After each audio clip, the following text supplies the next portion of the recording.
Milton. Seu Milton? Trouxe a maquineta. Algumas pessoas já que chamam o nome ali e falam: pastor, vamos orar novamente? Bom dia a todos. Espero que tenham vindo bem, esteja tudo tranquilo. Nós vamos ministrar esse conteúdo de hoje para dar continuidade à história da Bíblia e da Igreja no Brasil.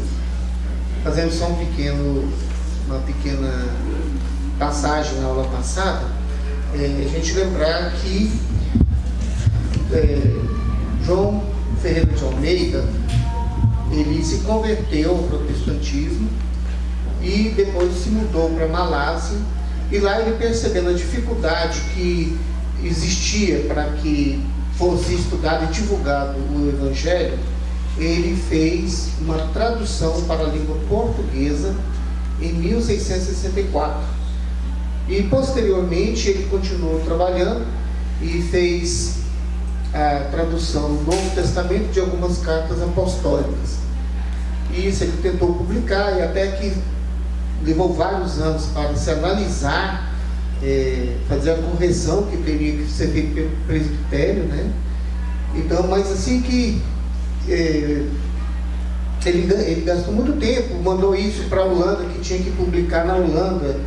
Chegou na Holanda, não tinha essa aprovação do presbitério, começou tudo de novo, já tinha passado 4 anos e ainda não tinha sido realizado nada.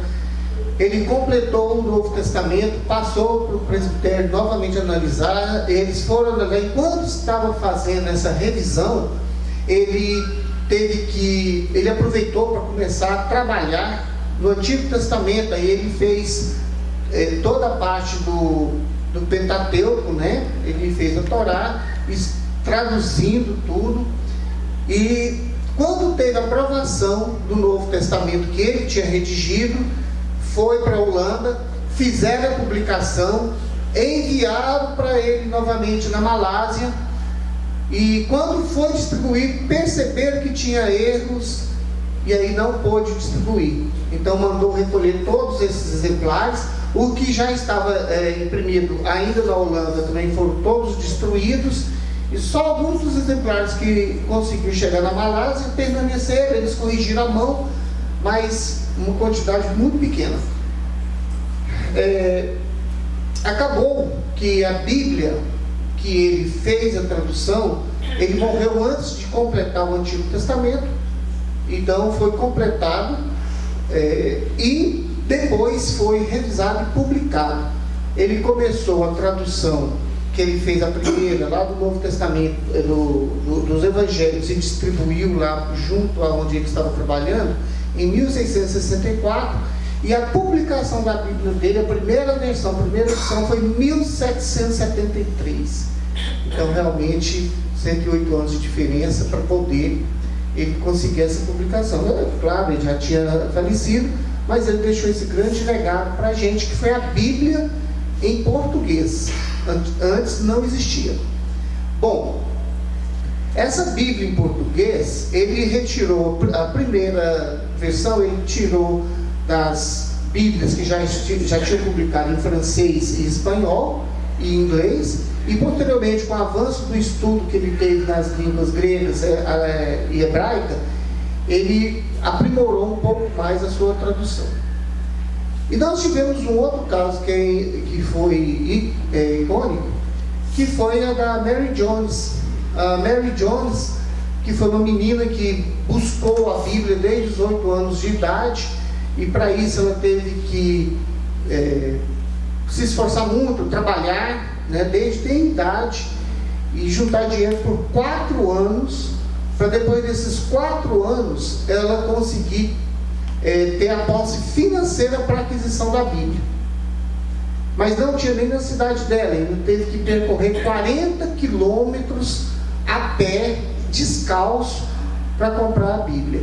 E esse fato causou uma comoção no reverendo Thomas, que percebeu que deveria se publicar mais Bíblias para distribuição delas para todos. eles moravam no país de Gales, a primeira ideia que eles tiveram foi de fazer a Bíblia em inglês. Mas na Assembleia, lá na congregação que ele estava trabalhando essa ideia, surgiu uma ideia de fazer com que não só a Bíblia em inglês, mas também a Bíblia em todas as línguas do mundo. Então, nesse momento, eles fundaram a Sociedade Bíblica Britânica e Estrangeira. Para quê? Produção de Bíblias. Lembrando que isso, no século XVIII, imagina a dificuldade que era para fazer isso, a dificuldade para se traduzir, para publicar, para distribuir, aquisição de material, tudo muito difícil. Então foi um empreendimento assim extremamente difícil de se conduzir. Mas graças a essas pessoas e a essas sociedades bíblicas, porque depois dessa vieram outras, né, que a gente tem uma facilidade gigantesca hoje de estar com a Bíblia na mão. Ou seja, se não fossem esses primeiros, talvez hoje a gente não tivesse nem acesso ainda à Bíblia. E outro problema era que a Igreja Católica no Brasil, a Igreja Católica de um modo geral, não incentivava o estudo bíblico. E principalmente no Brasil, que era uma colônia ainda de um país europeu, que era Portugal. E aí, lá na Península Ibérica, onde fica situado Portugal e Espanha, na Europa, existiu na Idade Média, ocorreu uma invasão dos mouros. Eles invadiram aquela região e levaram para lá o islamismo. Bom, e eles ficaram nessa região por um período de 1000 anos, até que a Igreja Católica conseguiu, juntamente com os reis de Portugal e Espanha, retomar aquela região toda ali e expulsar os mouros, implantando supremacia da Igreja Católica, restabelecendo a supremacia da Igreja Católica Romana naquele local. Bom, em função disso, a parceria com o Estado português foi muito forte, e aqui no Brasil, quando os portugueses descobriram e colonizaram o Brasil, essa colonização fez com que a Igreja Católica Romana se atrelasse ao Estado brasileiro. Então o Estado brasileiro tinha grande influência dentro da Igreja Católica, e ao mesmo tempo a Igreja Católica estava inserida dentro do Estado. Só para vocês terem ideia, o próprio governo português tinha o direito de indicar padres e bispos no Brasil. Eles podiam, inclusive, recusar qualquer encíclica que viesse do Vaticano. Eles tinham esse poder. E os padres e bispos eram funcionários públicos do Estado brasileiro. Eles recebiam salários do Estado para poder estar trabalhando aqui. Ou seja, a Igreja Católica era religião oficial no Brasil. Por ser religião oficial no Brasil, obviamente a sua influência e o seu poder era muito grande aqui dentro.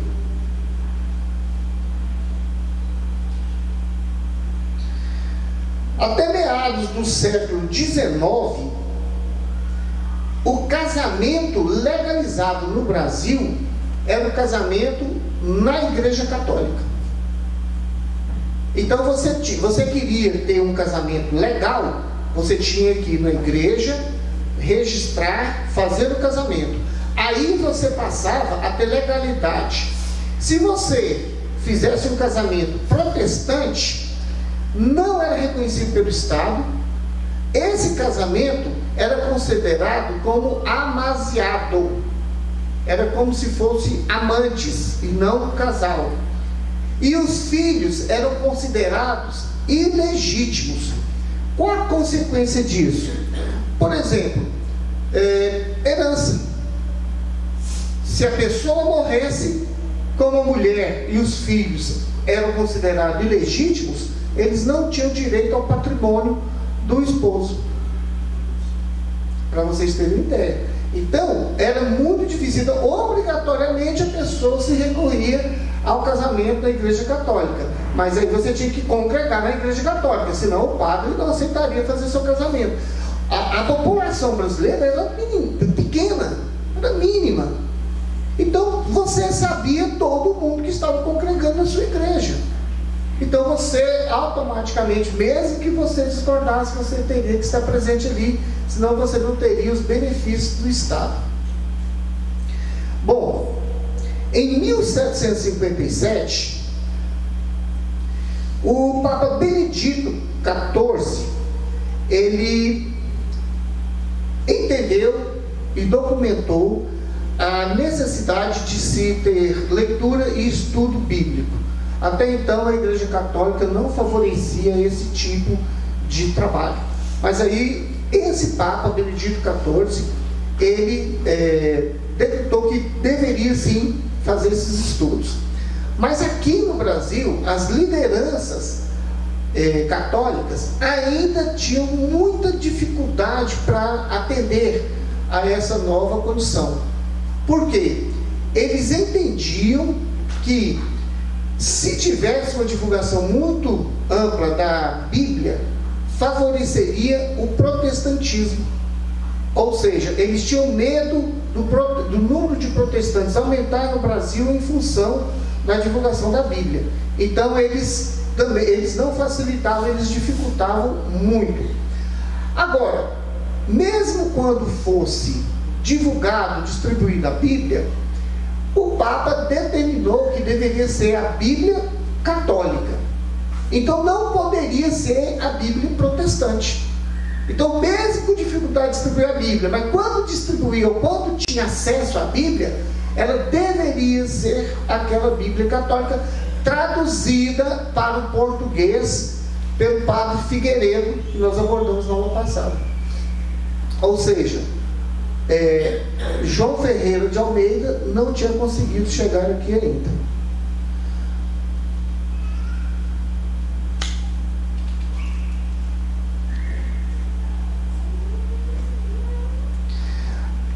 Bom, essa situação mudou mesmo depois do Brasil República, mas em aulas posteriores nós chegaremos até lá. Só que aí nós tivemos em 1807 um fato que mudou a história do Brasil. O que foi? Na Europa estava tendo uma grande revolução, tá? Que através de Napoleão Bonaparte. Ou seja, Napoleão Bonaparte estava invadindo territórios que ainda não eram condizentes com o que estava sendo desenvolvido, que era o liberalismo. Então ele começou a combater aqueles estados que ainda tinham reis, que tinham monarquias. E ele foi invadindo toda a Europa, e Portugal também tinha reis. O que aconteceu? Ele pegou e exigiu que Portugal tinha reis, e a Inglaterra também. O principal rival de Napoleão na época era a Inglaterra. Então o que acontecia? Ele, como ele tinha rivalidade com a Inglaterra e existia comércio entre Portugal e Inglaterra, ele exigiu de Dom João VI que cortasse as relações comerciais com a Inglaterra, que os cidadãos ingleses que moravam em Portugal que fossem presos e que fosse confiscado todos os seus bens. Porque se não fizesse isso, ele invadiria Portugal. Na verdade, ele fez isso para Portugal para minar as forças da Inglaterra, para dificultar a vida da Inglaterra, que já estava com bloqueio na Europa quase inteira. Contudo, a Inglaterra também pressionou Portugal, ameaçando Dom João VI, que se ele atendesse à demanda de Napoleão, eles destruiriam os navios portugueses no Rio Tigre e que eles invadiriam o Brasil, porque aqui não tinha defesa. Portugal pesou isso na balança, Dom João pesou isso na balança, e eles optaram por atender a Inglaterra. Aí eles foram atender a Inglaterra, mas se eles atendem a Inglaterra, vem Napoleão. O que a corte fez? A corte veio para o Brasil. Então a corte saiu de Portugal com vários navios, livros, inclusive a Bíblia de Gutenberg, que Dom João VI tinha, e hoje está no museu no Rio de Janeiro. E eles vieram todos para o Brasil, não o país inteiro, mas a corte. Quando eles chegaram aqui no Brasil, eles chegaram em Salvador, e eles foram muito bem recebidos. E obviamente, porque o Brasil era uma colônia de Portugal. Como o rei veio para o Brasil transferido para morar e trouxe a corte, o Brasil passou a ser a sede. Então o Brasil passou a sede do Império Português. Então, claro, foram muito bem recebidos, né? E ele, nessa recepção, ele, lá em Salvador mesmo, ele abriu os portos do Brasil para os países amigos. Depois ele se transferiu para o Rio de Janeiro, e com essa abertura que foi feita para as nações, em Salvador ele assinou o tratado. A abertura dos portos foi feita no próprio Rio de Janeiro. Com essa abertura dos portos no Rio de Janeiro, foi permitido o ingresso das Bíblias. Por quê? Como ele abriu irrestritamente o comércio, ele falou países amigos, mas na verdade era para atender a Inglaterra. Com essa abertura da Inglaterra, Sociedade Bíblica Britânica e estrangeira se situava na Grã-Bretanha, pôde trazer a Bíblia para o Brasil. Então, vários livros, inclusive a Bíblia. Então, foi um incremento das Bíblias no Brasil. Quer dizer, Dom João VI no Brasil mudou muito o Brasil, causou um impacto muito grande no Brasil, e além disso, nós passamos a poder receber essas Bíblias.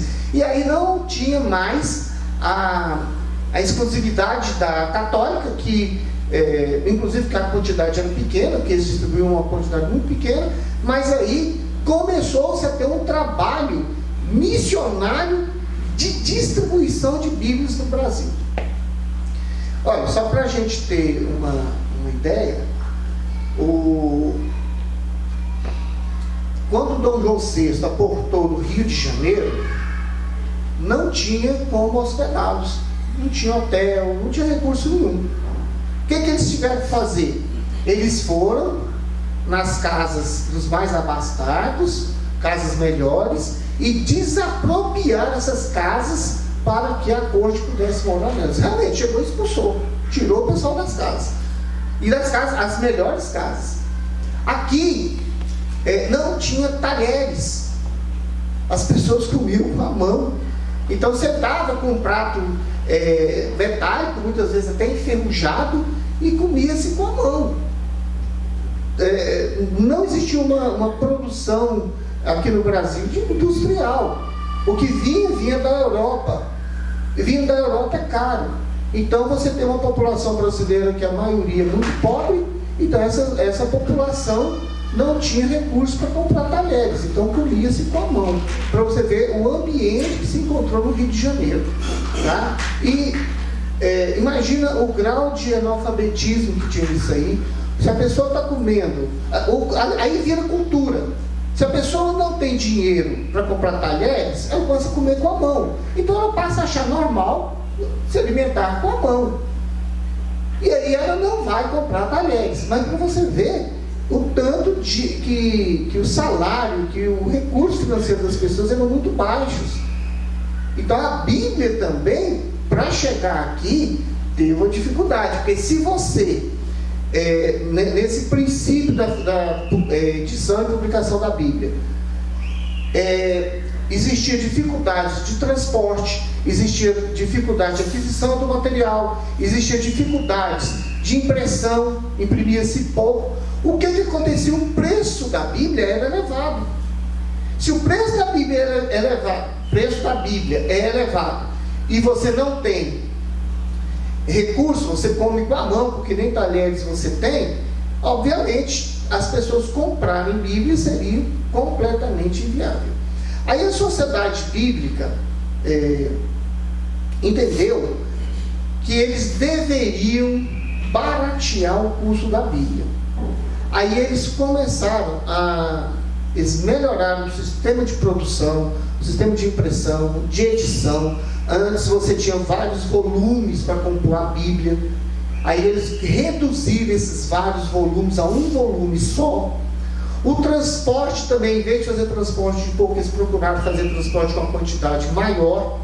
Tudo isso visando baratear o custo da Bíblia. Tá certo? Mesmo assim, existia essa dificuldade de venda da Bíblia. Então, utilizava-se, os missionários que estavam aqui no Brasil, utilizavam muito de distribuir Bíblias. Tá certo?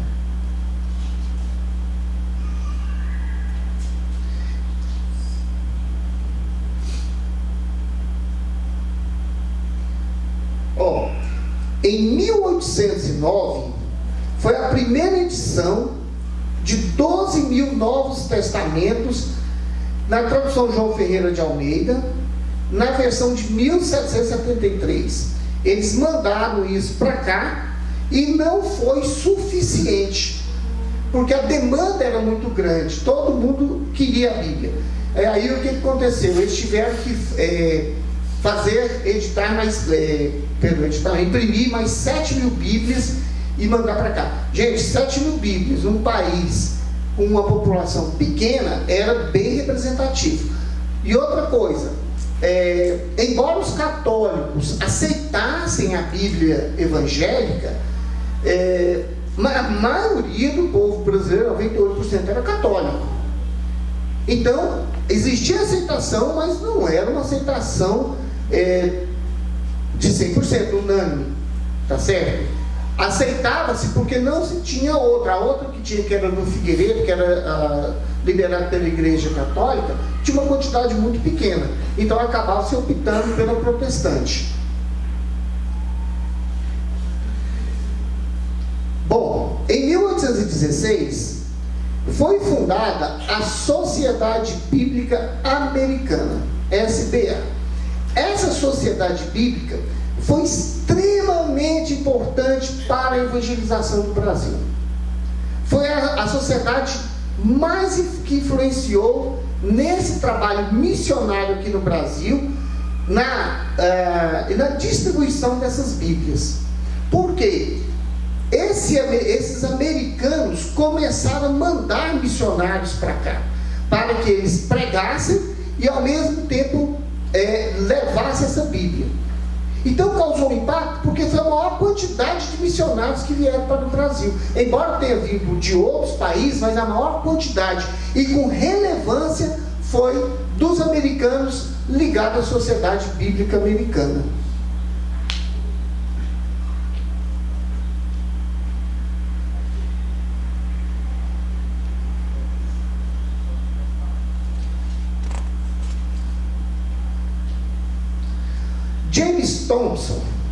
James Thompson foi o primeiro comportor da Sociedade Bíblica, aquela primeira Sociedade Bíblica Britânica e Estrangeira na América Latina. Ele trabalhava na Sociedade Bíblica Britânica e Estrangeira na Argentina, em Buenos Aires.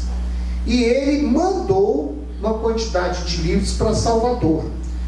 E ele ficou empolgado com o resultado. E ele pegou e escreveu uma carta para a sociedade. E eu vou ler o texto aqui. Um trecho dessa carta, né? Tenho o prazer de informar-lhes que as caixas contendo 100 Bíblias e 200 Novos Testamentos em português chegaram aqui há 2 semanas. Espero que Deus abra as portas para que esses exemplares das Escrituras possam ser distribuídos no Brasil, um dos países menos acessíveis ao Evangelho na América Latina. Então, olha só, ele pegou isso aqui e mandou para Salvador.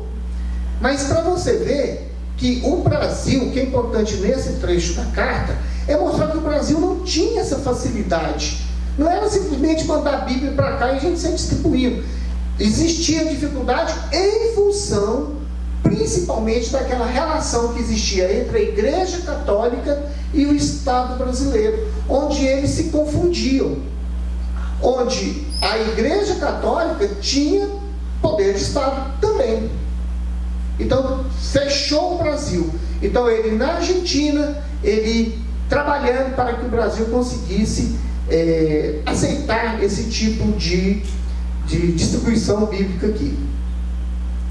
Bom, em 1818, Dom João VI, é porque de Goiás, né? Não tem jeito. Em 1818, Dom João VI, lembra que eu falei, quando ele veio para o Brasil mudou muito. Por quê? Passou a ser sede do Império. O próprio Dom João VI necessitava de estruturas aqui para ele governar. Uma coisa é eu estar em Portugal, usufruindo de toda a minha infraestrutura e conforto, e o Brasil de longe. Outra coisa é eu estar vivendo aqui no Brasil sem condição nenhuma. E eu preciso governar tudo. Ó, não era só o Brasil, era Brasil, Portugal, Ilha da Madeira, Malásia, todos os países de língua portuguesa que eles tinham colonizado, estava sendo administrado no Brasil. Por isso que ele teve que desenvolver toda uma estrutura no Brasil. E ele pegou e trouxe, ele assinou um contrato para que viessem imigrantes suíços para o Brasil, para que eles pudessem desenvolver algumas atividades aqui mais qualificadas. Esses imigrantes que vieram, eles foram lá para Nova Friburgo, no Rio de Janeiro. Eles se estabeleceram ali. Só que tinha uma questão: no documento que ele fez, não poderia vir protestantes, somente católicos. Aí ele liberou para que 100 famílias viessem e acabaram vindo 161. Então está dizendo 1.668 pessoas. Obviamente, se ele não conseguiu conter nem 100 famílias, que era o que estava no acordo, também não conseguiu conter também só católicos. Alguns protestantes também vieram e se estabeleceram naquela região, tá? Mas para vocês verem o domínio, como o Estado via a questão religiosa. No documento oficial de imigração, ele exigiu que fossem católicos, ok? Passou o tempo, 1824, só certificar dessa data aqui. Que data terrível.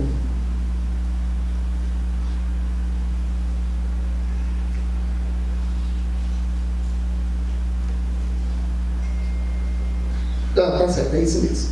Em 1824, sob a influência de José Bonifácio, ele convenceu Dom Pedro I a permitir, até incentivar a imigração de alemães para o Brasil.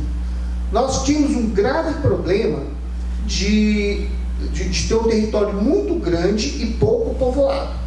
E lá na parte sul do Brasil, nós tínhamos um conflito territorial grande com a Argentina e com o Uruguai. Vocês lembram quando a gente fez lá o pré-primário, que falou que o Brasil... Falou não, que a gente ficou sabendo que o Brasil invadiu o Uruguai e formou a província de Cisplatina.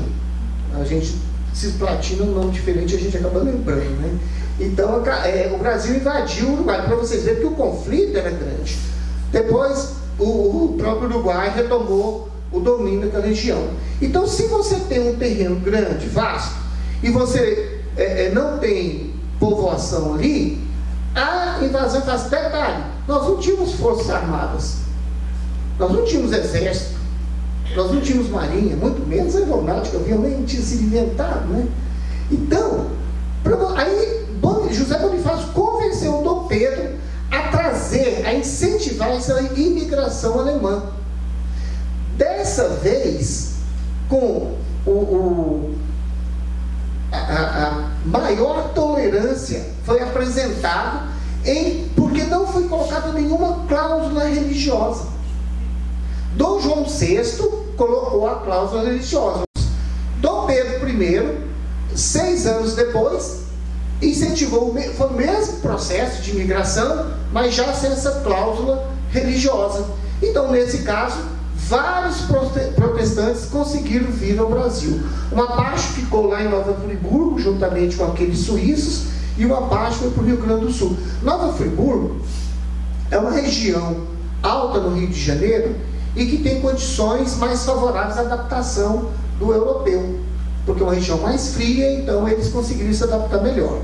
E o Rio Grande do Sul também, por ser uma região mais fria, e não só fria, também as condições lá eram mais parecidas com a Alemanha, então favoreceu o estabelecimento deles. Ou seja, essa ocupação da Europa do Norte facilitou também a evangelização no Brasil. Mas a gente já vê um processo aqui de separação, ainda não era separado, mas um processo de separação ou diminuição do poder da Igreja Católica Romana dentro do Estado brasileiro. E é claro, gente, isso é um processo. Isso não acontece da noite para o dia, tá certo? Mas a gente já percebe que isso aí começou a evoluir, tá? Bom, nós tivemos, em 1819, um pouco antes de Dom Pedro liberar essa imigração, ingleses que vieram para o Brasil estabelecendo a igreja anglicana. Isso no Rio de Janeiro. Claro, Rio de Janeiro era a capital, era a maior cidade, então todo mundo vinha para a capital. Eles estabeleceram a igreja anglicana para que os funcionários das embaixadas, para que os turistas, na verdade não eram turistas, eram viajantes, né? Na época provavelmente não existia turista, mas os viajantes que passavam pelo Brasil, para os marinheiros da Marinha Mercante, pudessem ter um local para congregar. Mas, então essa foi a primeira igreja anglicana no Brasil, que foi no Rio de Janeiro. Só que não se podia ter características de igreja. Então tinha que ter a arquitetura da igreja, deveria ser como uma casa comum, uma residência. E lá dentro poderia-se fazer um culto anglicano. Mas, por exemplo, não poderia ter torre. Aquele local não poderia ter torre, porque era exclusivo da Igreja Católica. Não poderia ter cruz, porque era exclusivo da Igreja Católica. Ou seja, tudo, qualquer elemento externo que lembrasse uma igreja era proibido. Aí eles fizeram lá, numa casa, numa residência, eles passavam a fazer o culto anglicano. Mas preste atenção, mais um relaxamento, já foi permitido o culto. Então o Estado brasileiro não entendia que aquilo ali era um templo, mas permitia que o culto fosse realizado ali, coisa que anteriormente não poderia se fazer. Vamos lá.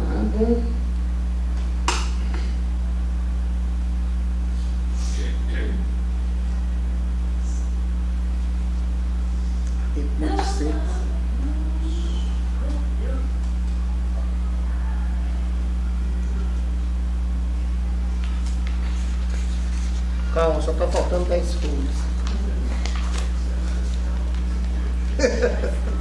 Não, gente, eu vou seguir o tempo. Não precisa assustar, não.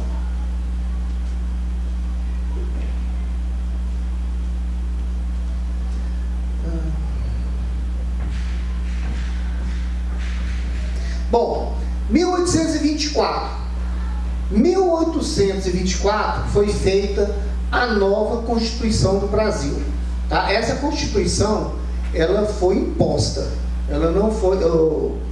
Na época, o Congresso Brasileiro estava trabalhando a Constituição e estava fazendo uma Constituição muito liberal. E aí o que Dom Pedro e toda a corte falou? Olha, nós vamos perder o poder. Provavelmente seria instituída uma monarquia como a da Inglaterra. O rei, né, lá em cima, o imperador, como o imperador lá em cima, e você aqui embaixo com o sistema parlamentar. Então estava tendendo a fazer isso. Aí Dom Pedro, percebendo essa manobra do Congresso, ele fechou o Congresso e fez essa Constituição ele mesmo de 1824. Bom, a Igreja Católica,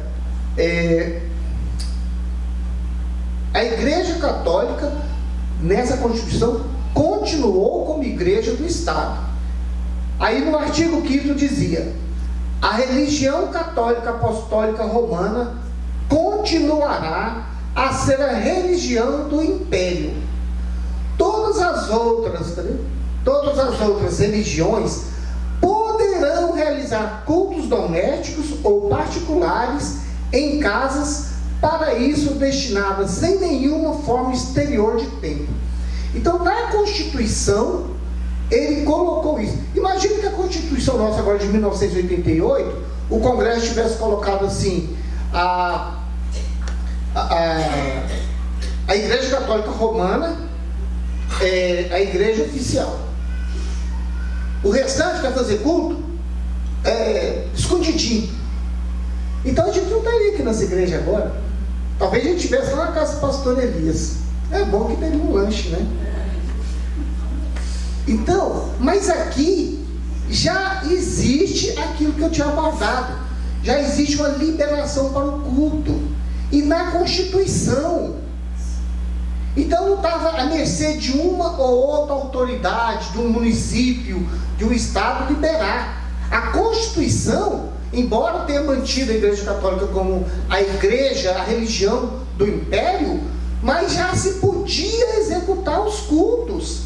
Passou a ser legal. E aí o casamento protestante também passou a ser legal. Então você poderia casar na igreja protestante. Então, assim, é o que eu falei, é um processo aonde a gente vai percebendo que a cada passo vai se conduzindo a uma liberdade religiosa, e liberdade religiosa, principalmente para nós que somos protestantes, foi dando uma evolução no trabalho.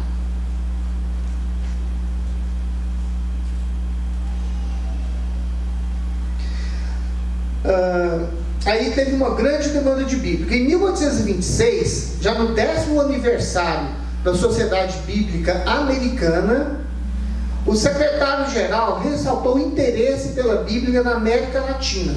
Então, no 10º aniversário deles, eles perceberam que na América Latina deveria se fazer um trabalho extensivo para que a Bíblia pudesse chegar aqui. E ele escreveu o seguinte: os povos que vivem no sul do continente americano estão preparados para receber não centenas ou milhares de escrituras, mas milhões de exemplares. Em minhas viagens a essa região, jamais encontrei uma única pessoa de qualquer posição social que não quisesse receber com gratidão um exemplar das escrituras sagradas. Ora, esse aqui era o líder da SBA, da Sociedade Bíblica Americana. Então, quando ele tem esse sentimento, você imagina, até no momento, vinha 100 Bíblias, aí vinha 200 Novo Testamento, era uma distribuição muito pequena. E outra coisa, aqui não é só Brasil, é América Latina. Mas mesmo assim, olha o que ele fala, não só algumas, não só milhares, mas milhões. O que isso representa? Olha, representa que a minha sociedade, a minha instituição, precisa produzir muito mais, porque eu preciso disponibilizar isso para aquele povo. Então o trabalho não foi só no Brasil, claro, foi na América Latina inteira, mas incluindo o Brasil. A SBA intensificou a remessa à América Latina. Eles utilizaram muitos cidadãos americanos que vinham para cá para trazer. Então vinha algum comerciante, eles pediam para trazer, vinha um marinheiro, eles pediam para trazer. Ou seja, eles de todas as formas eles incrementaram a vinda dessas Bíblias para a América Latina. Em 1826 Foi enviado à América Latina 3.967 exemplares, em espanhol e português. Capitães de navios mercantes entregavam em consignação a comerciantes. Então essas Bíblias que iam ser vendidas, o capitão do navio trazia, já tinha aqui o comerciante ou os comerciantes que iam vender essas Bíblias e já entregava, só que não pagava na hora não, em consignação. Toma essa Bíblia, quantas você vender, você me paga depois quando eu voltar. Ora, o comerciante vai ganhar, porque ele não está pagando nada, se não vender ele devolve. Então isso foi incentivado. É claro, gente, não eram todos os comerciantes.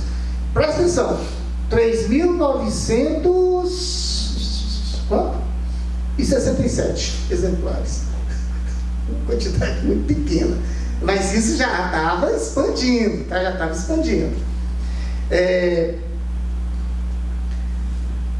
Aí nós tivemos o incremento de missionários no Brasil. Então, em 1836, chegou ao Brasil o primeiro missionário da igreja metodista, reverendo, agora vocês vão me perdoar porque o nome é meio complicado, reverendo Justo Spalding. Reverendo Justo Spalding. Foi residir no Rio de Janeiro, viajou por várias províncias no Brasil pregando o Evangelho e distribuindo as escrituras em português e latim. Gente, latim era uma coisa que você estudava na escola. Minha mãe chegou a estudar latim, ó. Entendeu? Então o que aconteceu? Ele veio para o Brasil, ficou no Rio de Janeiro, mas ele não se situou ali e permaneceu ali. Ele andou em várias províncias, em várias cidades, e pregava e ao mesmo tempo levava a Bíblia Sagrada. Ora, gente, vocês imaginem uma pessoa que passou a vida inteira ouvindo pregações e que nunca tinha lido a Bíblia. Aí eu chego, faço a pregação e tem uma Bíblia Sagrada aqui. A pessoa, mesmo sendo comprada, a pessoa quer aquele livro. E outra coisa, as pessoas naquela época eram muito mais religiosas que hoje. Hoje as pessoas são mais dispersas. Tem mais uma coisa, qual que era a diversão que se tinha naquela época? Hoje você chega em casa, você liga a televisão, você está lá 11 horas da noite, você saiu, passeou, foi na casa de um amigo, pegou o carro, foi na casa do outro amigo, foi numa festinha, foi no encontro de casais, voltou, chegou em casa, tomou um banho quente, sentou e falou assim: vou assistir aqui a televisão. O que eu vou assistir? Quilos Mortais, né? Vou ver como que emagrece e tal. Aquilo lá é bom, né? Aí isso incentiva a gente a emagrecer. Aí, quando der 1h da manhã, vai na geladeira, abre a geladeira, pega um iogurte, toma, uma maçã, come, fechou a geladeira, ligou o ar-condicionado, deita e dorme. Ah, que maravilha! Naquela época, 7 horas da noite, não tinha mais nada para fazer. Não tinha televisão, não tinha carro para passear, não tinha nada. Então a pessoa trabalhava durante o dia todo, chegava em casa, tomava um banho gelado, talvez se fosse quente é porque esquentava na lata, entendeu? Duvido muito, só se fosse no sul, no Rio Grande do Sul, né? Ninguém dá conta. E ficava ali, tocava um violão, cantava, contava uma história. Muitas vezes o vizinho mais próximo ia para conversar. Então, a leitura da Bíblia era um grande atrativo. Então as pessoas tinham sede disso mesmo. Então tem a parte religiosa, mas tem a questão social, que incentivava muito esse tipo de comportamento. E aí as pessoas começaram a reunir para ler a Bíblia, até porque, como tinha uma grande quantidade de pessoas ainda analfabetas, a pessoa que sabia ler lia para os demais. Tá beleza? Então, quer dizer, isso tudo foi sendo incrementado na sociedade.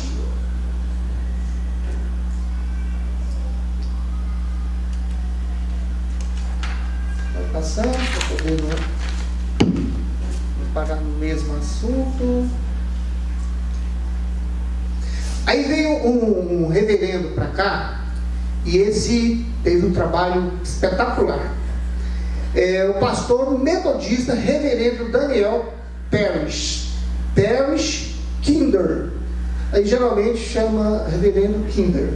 Kinder não é o primeiro representante da Sociedade Bíblica Americana aqui no Brasil. Então, presta atenção que significa isso. Você tinha a Sociedade Bíblica Americana nos Estados Unidos e você trazia a Bíblia para cá através dos capitães, que chegavam aqui e entregavam para os comerciantes vender em consignação. Com esse reverendo estando aqui, ele montou a agência da SBA aqui no Brasil. Então passou a ter uma organização aqui. Porque a hora que chegavam as Bíblias, ia para lá para que ele pudesse fazer todo o planejamento. Inclusive não é só planejamento de distribuição naquele momento. Ele via quais as cidades que tinham que trabalhar, se teria igreja, se não teria, se teria gente para pregar, qual a distância, ou seja, toda uma organização passou a ser desenvolvida aqui no país, com esse reverendo Kinder aqui nas nossas terras. Em 1937, ele estava com 22 anos de idade. Ele veio para o Brasil, ficou no Rio de Janeiro e permaneceu lá até 1840.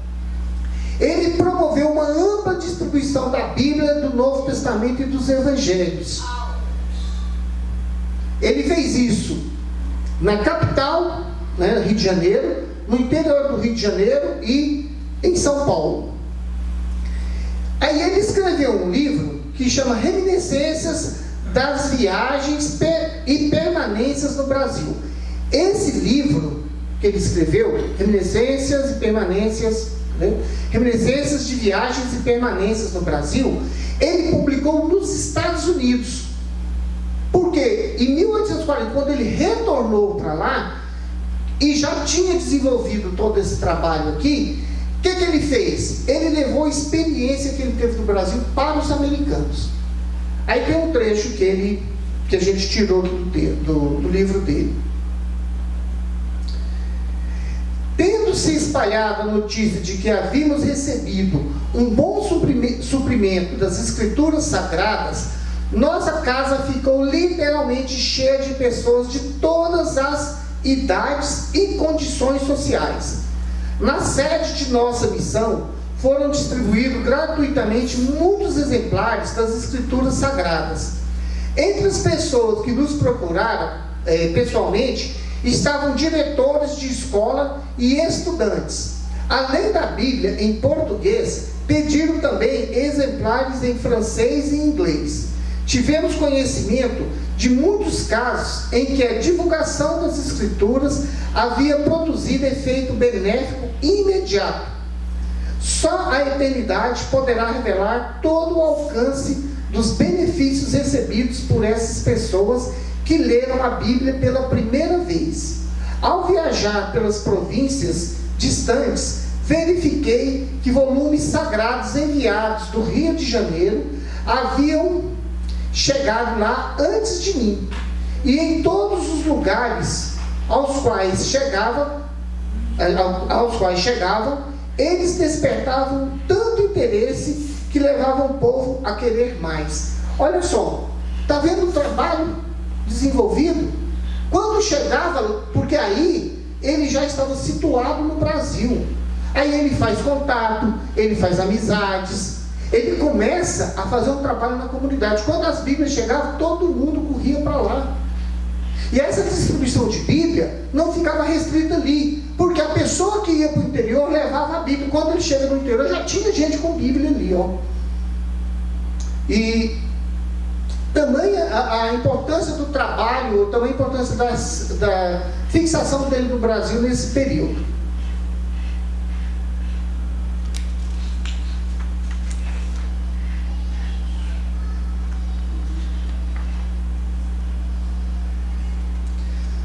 Depois vieram outros pastores, reverendos, né? Nós temos o reverendo Fletcher, que ficou no Rio de Janeiro. Ele veio em 1854, também pela Sociedade Bíblica Americana. Por isso que eu falei que a Sociedade Bíblica Americana teve um impacto, uma influência violenta, muito grande no Brasil. Então o reverendo, ele fundou a primeira agência deles no Brasil, no Rio de Janeiro. Ele era pastor presbiteriano. A agência que estava aqui dispunha de escritório e de um depósito com as escrituras. Quer dizer, antes, quando chegava ali 3.000, era distribuído para os comerciantes venderem. Agora já tem um escritório com depósito.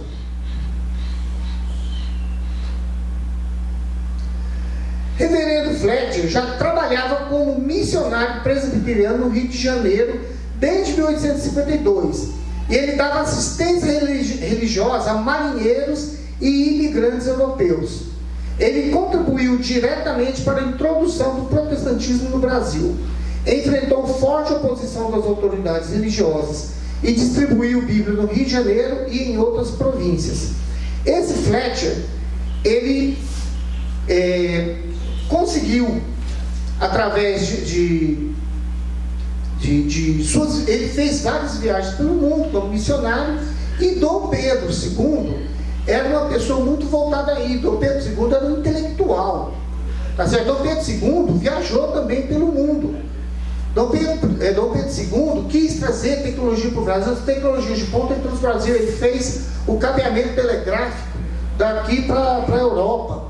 Então ele ele simpatizou muito com o Fletcher, com o reverendo Fletcher, pegou uma amizade com ele, porque inclusive o próprio Dom Pedro II ia na casa do Fletcher para poder ficar conversando sobre as viagens que eles faziam para o mundo. O que significa isso?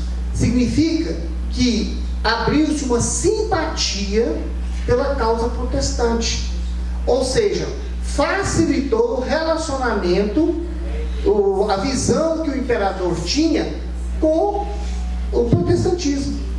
Quer dizer, estava quebrando barreiras para que as sociedades bíblicas pudessem atuar mais livremente no Brasil, inclusive para que nós tivéssemos as igrejas caracterizadas. Gente, qual que é a importância da gente caracterizar uma empresa ou uma igreja? Oi? Sim, porque você, se está passando na porta de uma casa, você não vai entrar para perguntar se ali tem culto religioso. Mas se você tem uma igreja formatada visualmente, é atrativo para que as pessoas possam frequentar.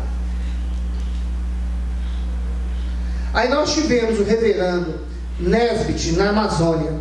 Ele chegou lá em 1857. Gente, a Amazônia nesse período teve até um seriado que passou, não lembro qual, mas ela teve um desenvolvimento econômico muito grande, tá certo? Fizeram milionários. Tinham pessoas que mandavam lavar roupa na Europa. Era muito dinheiro. Então o que acontece? Com o desenvolvimento econômico, muitas pessoas querem ir. Se lá está tendo dinheiro, eu vou ficar aqui sem ganhar, eu quero ir para lá também. Então começou a ter uma migração muito grande de brasileiros para aquela região amazônica, que se hoje ainda ela é bem inexplorada, imagina naquela época. Mas como começou a aumentar o número de pessoas, a SDA sentiu necessidade de que fizesse trabalho naquela região.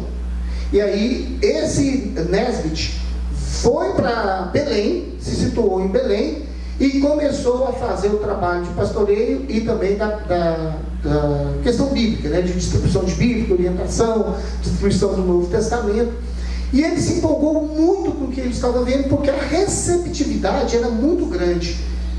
E aí ele decidiu que ele não poderia ficar só em Belém, que ele deveria seguir por Rio Amazonas acima, para poder ir evangelizando e entregando e distribuindo Bíblia por toda a região, para o povo ribeirinho ali nas margens do Rio Amazonas. E aí ele foi, e em cada povoadinho que tinha ali, ele parava, os ribeirinhos, ele parava, fazia pregação, distribuía Bíblia, e tudo foi bem até Manaus, trabalho espetacular. E ele continuou esse trabalho. A missão dele era chegar até na divisa com o Peru, fazendo essa distribuição e essa evangelização, depois retornar. Ele já perto do Peru, e pegou febre amarela e faleceu. E aí ele foi enterrado lá, porque as condições, por exemplo, ele não teria condição de pegar o corpo dele lá no meio da Amazônia, divisa Brasil-Peru, e transportar de volta para os Estados Unidos. Então lá ele ficou enterrado, tá? Inclusive foi em solo peruano. Bom, para você ver que a vida de missionário não é fácil. Então, quando a gente vê hoje, por exemplo, países como a África, que necessita de missionários, e que muitas vezes a gente fala, eu não vou, tal, a gente tem que lembrar que muitos vieram para cá e perderam a vida aqui, para poder a gente hoje estar evangelizado, tá certo? E com a Bíblia à nossa disposição.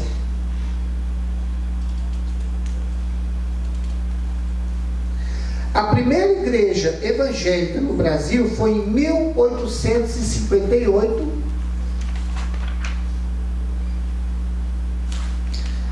no Rio de Janeiro.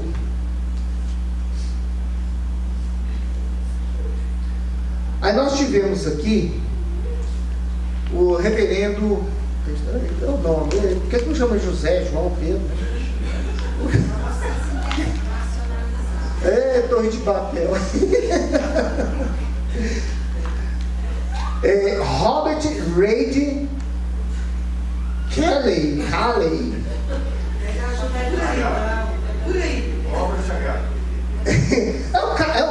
Aqui está falando só Kelly, eu vou falar Robert. Não, Robert fica muito chique. Kelly. Em 1800, ele era escocês, médico, tá certo?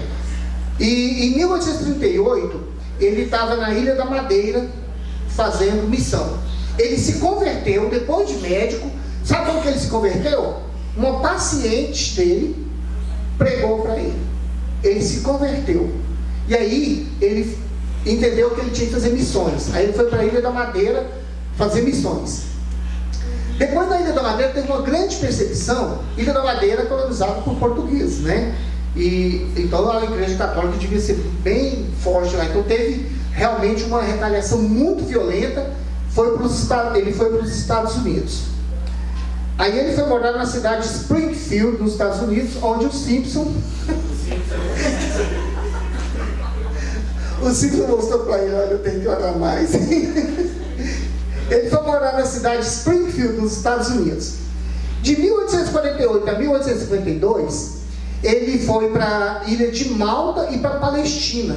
Então ele atuava também na evangelização e trabalhava também como médico naquela região. Em 1854, ele leu, lembra daquele livro que eu falei do pastor que teve aqui, que voltou para os Estados Unidos, e lá ele escreveu o primeiro livro abordando a situação no Brasil, Reminiscências da Viagem e Permanência no Brasil? Pois ele voltou para os Estados Unidos, leu esse livro e decidiu vir fazer missão no Brasil. Olha só que interessante. O que teve aqui no Brasil, trabalhou aqui, voltou para os Estados Unidos, escreveu um livro. Anos depois, um missionário vai lá, lê o livro dele e resolve ir para o Brasil para trabalhar. Ele conheceu o reverendo Flat e animou a trabalhar no Brasil. Em 1855 ele chegou em Petrópolis e fundou a primeira escola dominical permanente. Graças a ele a gente está tendo essa aqui, né? 1858, 3 anos depois, fundou no Rio de Janeiro a Igreja Evangélica Fluminense, a primeira igreja evangélica do Brasil. Relacionou-se com autoridades civis, inclusive com o imperador Dom Pedro II. Com essa influência, pôde ter a ampliação da liberdade religiosa no Brasil.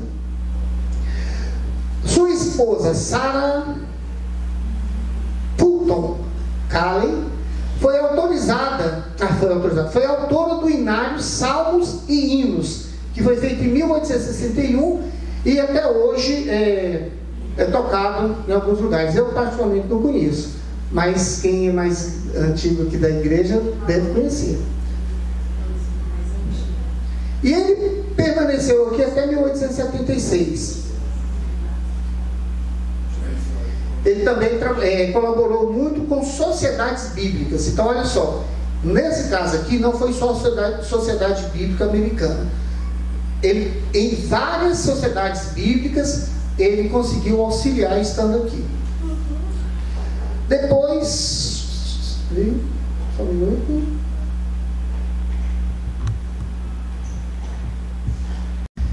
Depois veio, em 1859, representante, aí esse representante da SBA, que ficou no Rio de Janeiro, Sociedade Bíblica Americana, um pastor presbiteriano, reverendo, primeiro não vou ler não, Green Simonton. Cara, só tem consoante desse nome aqui. É o Simonton. Pronto. 1859, missionário da Igreja Presbiteriana no Rio de Janeiro. Ele fundou a Igreja Presbiteriana no Rio. Em 1864, ele criou o jornal Imprensa Evangélica e a primeira livraria evangélica no Brasil.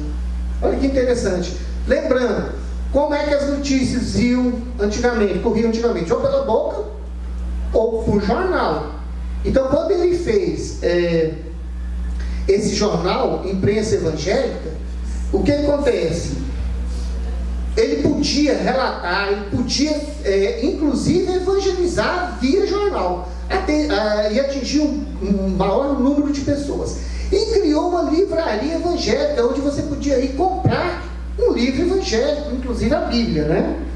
Em 1865, organizou o presbitério do Rio de Janeiro. Em 1867, fundou o primeiro seminário presbiteriano no Brasil e lançou as bases para a criação da Universidade Mackenzie. Olha que trabalho, hein? Olha que trabalho. Promoveu a distribuição das escrituras através do comportores. Comportores, domingo passado, eram os vendedores de livros, vendedores de Bíblia, tá? Então eram os comportores. Missionário e representante da SBA até 1867. Por que até 1867? Porque ele pegou febre amarela e faleceu. Mas olha o trabalho extraordinário que ele fez nesse tempo que ele teve aqui. Por quê? Inclusive lançando a base da igreja, da Universidade Mackenzie.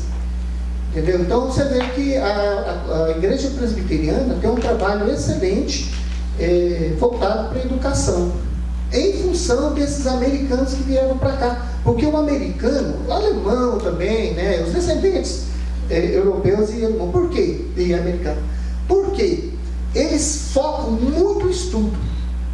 Muito. E para a leitura bíblica, tem que saber, para poder ter a Bíblia e fazer o estudo bíblico, você tem que saber leitura.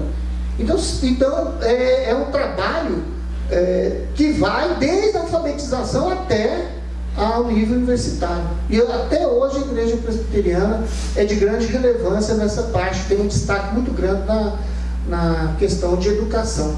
Né? Bom, para finalizar, eu dou uma água.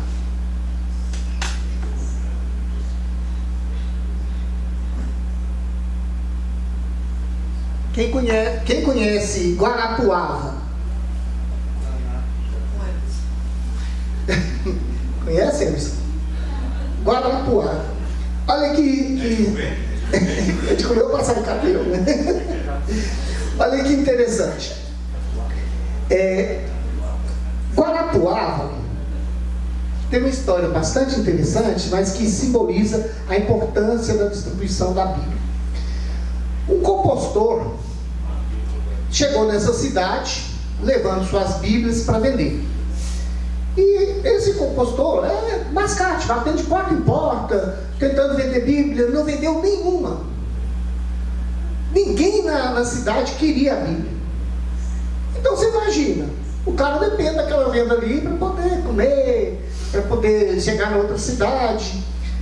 E aí ele encontrou um comerciante nessa cidade, e esse comerciante se interessou pela Bíblia porque era um livro muito barato. Então ele pensou, se eu comprar esse livro, é muito barato, o investimento é pequeno, eu vou tentar vender aqui e eu ganho dinheiro em cima disso. Só por isso, ele não queria saber da Bíblia, leitura, evangelização, não. Aí ele comprou todas as Bíblias. Ele pôs no comércio dele para vender. Ele só visava lucro. Quando chegava qualquer freguês lá, ele abria a Bíblia aleatoriamente, pegava um textozinho, lia, a pessoa se interessava e comprava a Bíblia. Então ele teve um lucro muito bom mesmo. Acho que foi 4 vezes mais do que ele tinha investido, ele conseguiu comprar. Com o passar dos anos, um missionário foi e chegou nessa cidade. Quando ele chegou nessa cidade, muita gente estava muito interessado nas pregações dele e querendo mais Bíblias. Por quê? Porque as pessoas, depois de comprar a Bíblia, foram para casa, leram, entenderam, ou entenderam em parte, mas entenderam, e se interessou, e faltava quem levasse o ensino para eles, até esse missionário chegar. Então esse missionário começou a fazer essa pregação lá. E o comerciante ouvia, ia para lá ouvir também, claro que ele queria fazer negócios, né? Mas nunca se interessou ainda pela evangelização, pela Bíblia, a não ser como mercadoria para negócio. Contudo, depois que esse missionário já partiu, ele despertou o interesse desse comerciante e ele começou a ler a Bíblia. E nessa leitura da Bíblia, ele se converteu. E ao se converter, ele decidiu que domingo, que é dia de Deus, ele fecharia o comércio dele e faria leitura bíblica para aqueles que não soubessem ler. E aí ele começou a fazer leitura bíblica, virou uma tradição isso aí, todo domingo fechar e fazer leitura bíblica para as pessoas. E nesse local lá onde é o comércio dele, ou foi o comércio, foi a primeira igreja protestante de Guarapuava. Isso mostra o poder, essa cidade é um exemplo do poder que as escrituras sagradas têm na conversão das pessoas. Por quê? Porque Deus age de formas estranhas ao homem. Quem não, na cidade, que ninguém comprou uma Bíblia do computador, e depois todos se converteram através da Bíblia, somente a Bíblia. Ok? Tem alguma dúvida? Vamos fazer uma oração para encerrar? Guarapuava é do Paraná, né? Paraná, Guarapuava é do Paraná. Ó, tá vendo? Conhece lá? Já ouviu falar, né? Oi. E vocês acho que hoje o Brasil é um dos maiores distribuidores de Bíblia, né? Não sei se você chegou lá. Não, eu não tenho esse dado. Assim, a gente acredita que sim, porque nós temos uma população muito grande. Nós somos mais de 200 milhões. E ainda continua sendo a grande maioria católica, mas mesmo os católicos hoje não abrem mão de ter sua Bíblia, de ler, fazer a sua leitura, né? Protestante, então, aí que não pode ficar sem Bíblia mesmo, né? Além da disposição do celular. Nós temos um